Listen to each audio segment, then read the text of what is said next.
Hello, everyone, and welcome to Speak English for Beginners. I'm Emma, and I'm very happy you are here with us today. And I'm Jack.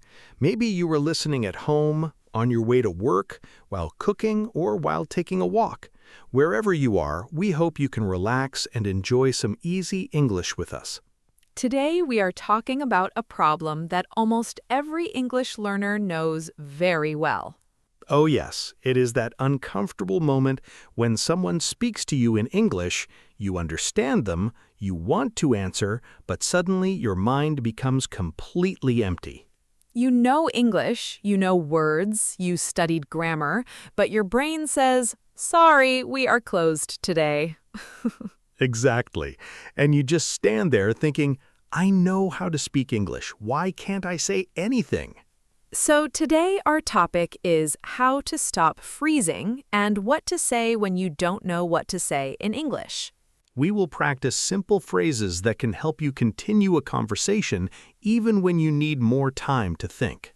And these phrases are useful for A1 to B1 learners because you do not need difficult vocabulary to have a good conversation.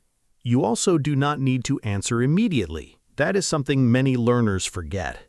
Yes, when somebody asks you a question, you may feel pressure to answer in 1 second. But native speakers need thinking time too. We use little phrases to give ourselves a few extra seconds. Before we practice them, think about this question. When was the last time you froze while speaking English? Maybe someone asked you a simple question like, "What did you do this weekend?" And normally, you know exactly how to answer that question. But because someone is standing in front of you and waiting, suddenly even the word weekend feels difficult. Jack, does this happen when people learn other languages too? Absolutely. I remember learning Spanish, and someone asked me a very simple question. They asked, "What kind of music do you like?" That sounds easy. Very easy. I understood every word, but I became nervous. I started thinking about grammar, pronunciation, vocabulary, everything at the same time. And what did you say? For about 5 seconds, nothing. I just looked at the person like they had asked me to explain the meaning of life. 5 seconds can feel very long when somebody is waiting for your answer. It felt like 5 minutes. Finally, I said, "I like music." Well, technically that answered the question. Yes, but not very successfully. Later, I realized that my problem was not vocabulary. My problem was pressure. That is an important difference. Sometimes you think, my English is bad, but actually you are simply nervous. And when you become nervous, you try to create the perfect sentence before you open your mouth. That can make speaking much harder. So our first useful idea today is very simple. Give yourself time. You can use short expressions such as, "Let me think," or "Well," or "That's a good question." Let's imagine Jack asks me something unexpected. Okay, Emma, if you could live anywhere in the world for 1 year, where would you live? That's a good question. Let me think. I think I would choose Italy. See what Emma did there? She did not immediately know her answer, but the conversation did not stop. I used "that's a good question" and "let me think." Those phrases gave my brain a little time. And they sound completely natural. You do not have to stand silently while searching for the perfect answer. Let's practice another one. A very useful phrase is, "I'm not sure, but..." This is great when you have an idea, but you are not completely confident about your answer. Jack, what is the best age to start learning another language? I'm not sure, but I think starting young can be helpful. However, adults can learn languages very well too. Good. You used "I'm not sure, but..." and then you continued with your idea. This phrase removes some pressure because you are not saying, "This is definitely the correct answer." Another easy phrase is, "I've never thought about that before." I love this one because sometimes people really do ask questions you have never considered. For example, Jack, if you could eat only one breakfast for the next 10 years, what would you choose? Wow, I've never thought about that before. You need an answer, Jack. This is a very serious breakfast situation. Okay, let me think. Maybe eggs, bread, fruit, and coffee. That is 4 things. Emma, please don't destroy my dream breakfast with rules. Fair enough. But notice how natural that conversation felt. Jack did not have an immediate answer, so he simply told me that. And that is one of the biggest lessons for today. When you don't know what to say, you can actually say that you were thinking. Silence is not your only option. You can say, let me think. That's interesting. I'm not sure, but, or I've never thought about that before. These expressions are like little bridges. They help you move from the question to your answer. And you do not need to memorize 20 phrases today. Choose 2 or 3 that feel comfortable for you. For example, maybe your 3 phrases are, let me think, that's a good question, and I'm not sure, but... Choose them and practice saying them aloud until they become automatic. Because when you feel nervous, automatic phrases are extremely useful. Your brain does not need to build everything from zero. There is another situation where learners often freeze. You understand the question, but you honestly have no interesting answer. Yes, someone asks, what do you like to do in your free time? And you think, well, yesterday I watched videos and cleaned my kitchen. And you feel that your answer needs to be exciting. But it doesn't. A conversation is not a competition to see who has the most exciting life. You can give a simple answer and then add one small detail. For example, I usually watch movies. I really like comedies. Or, I like walking. There's a park near my house, and I often go there in the evening. The small detail gives the other person something they can respond to. And if you still cannot think of much to say, there is another very powerful conversation tool. Turn the question back to the other person. So if someone asks, what do you usually do on weekends? You can answer simply and then say, how about you? How about you may be one of the most useful phrases in English conversation because it keeps the conversation moving and gives you another chance to listen, relax, and think. Another reason people freeze is that they think they need to give long answers, but a good conversation can start with a very simple answer. Exactly. You can answer with 1 or 2 sentences, add a small detail, and then ask the other person a question. Let's practice that. Jack, what do you usually do after work? I usually go home and relax for a while. Sometimes I watch a show or cook something. How about you? I usually take a short walk if the weather is nice. It helps me relax after a busy day. That was simple, but the conversation continued naturally.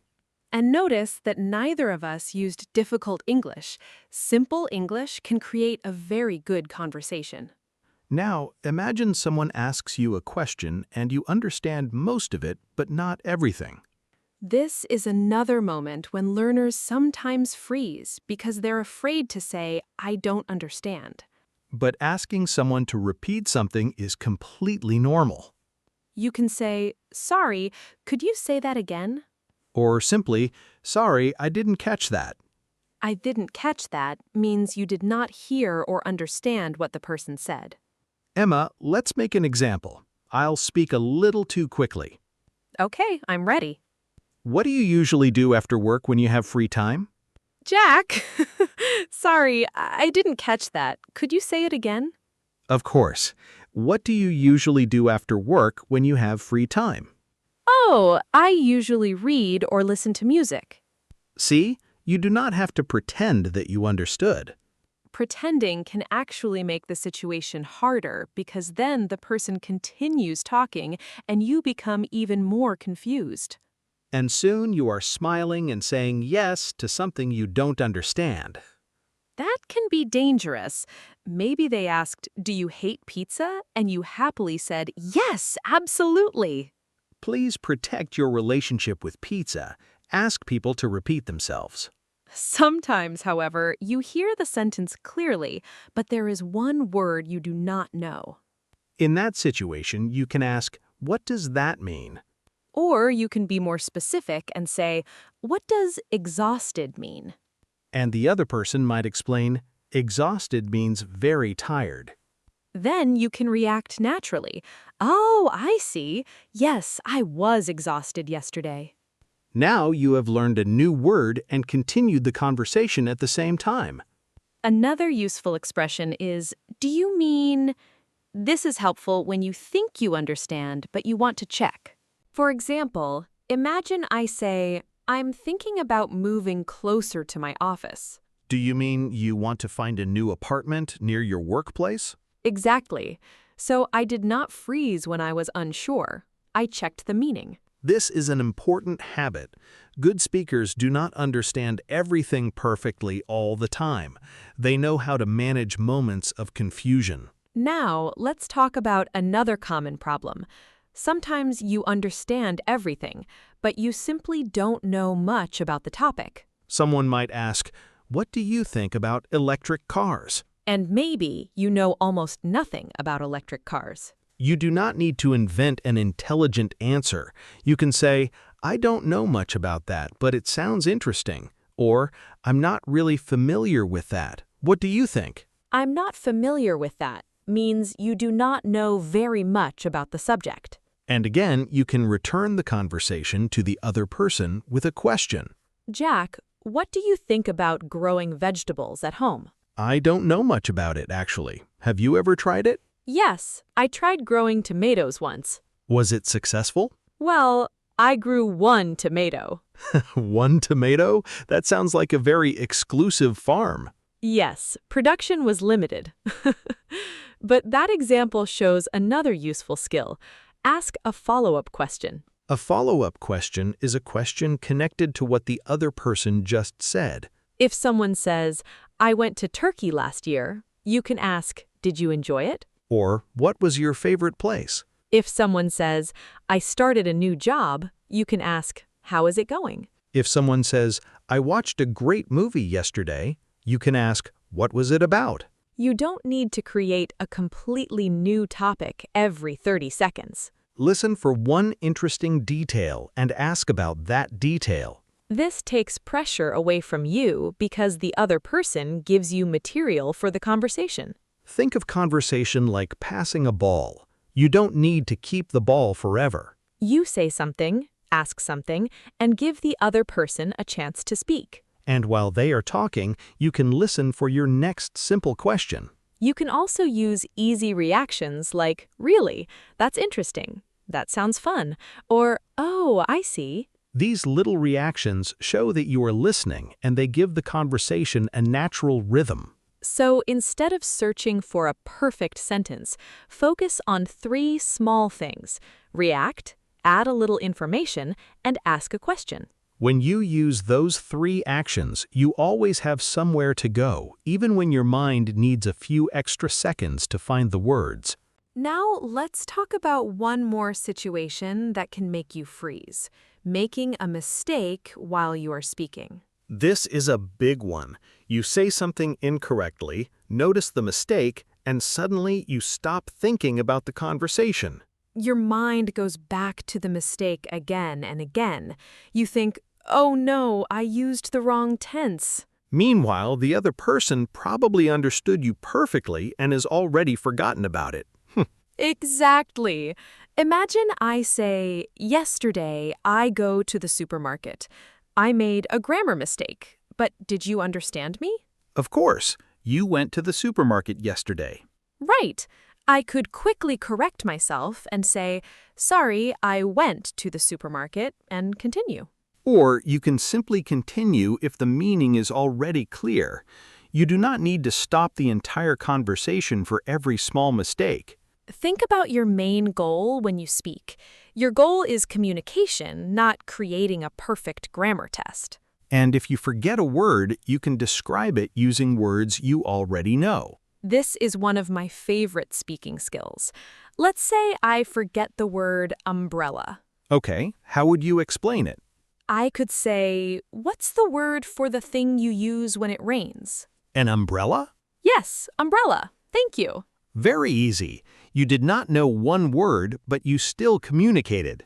You can use phrases like, what's the word for, or it's something you use for. You can also say, it's a kind of, and then describe the thing. Let's test you, Jack. Imagine you forget the word refrigerator. It's the big thing in your kitchen that keeps your food cold. A refrigerator. Exactly. Much better than standing in the kitchen saying, the cold food box.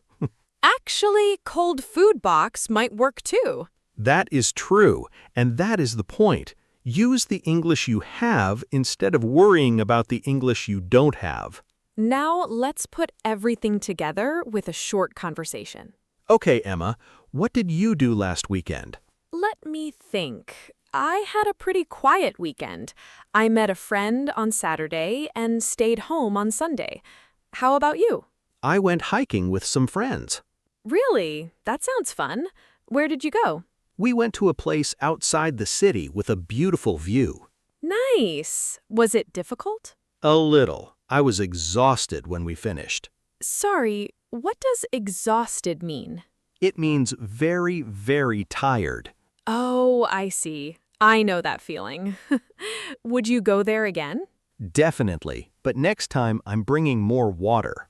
That conversation was not complicated at all, but we used many of today's tools.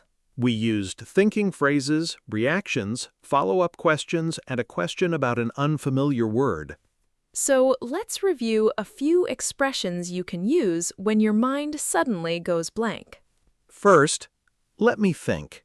Use this when you need a few seconds before answering. Next, that's a good question. This also gives you thinking time and sounds friendly.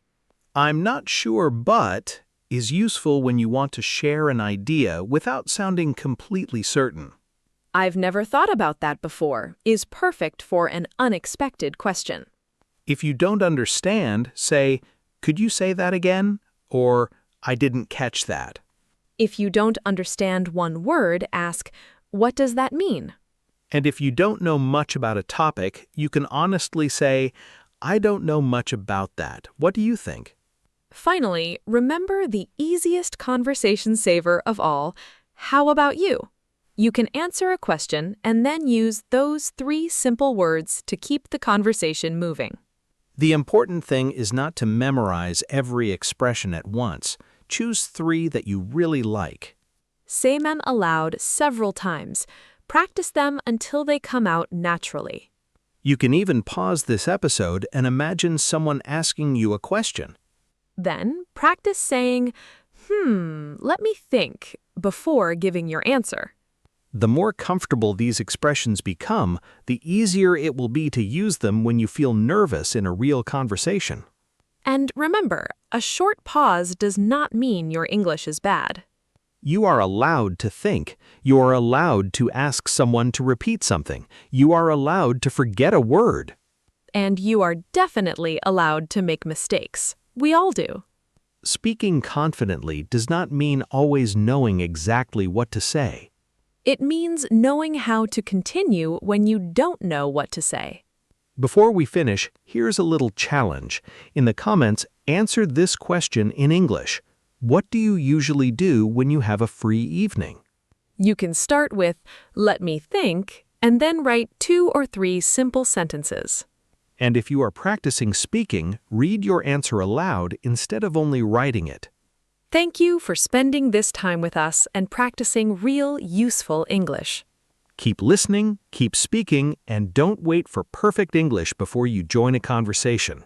Your English does not have to be perfect to connect with people. Keep it simple, keep going, and we'll see you again on Speak English for Beginners.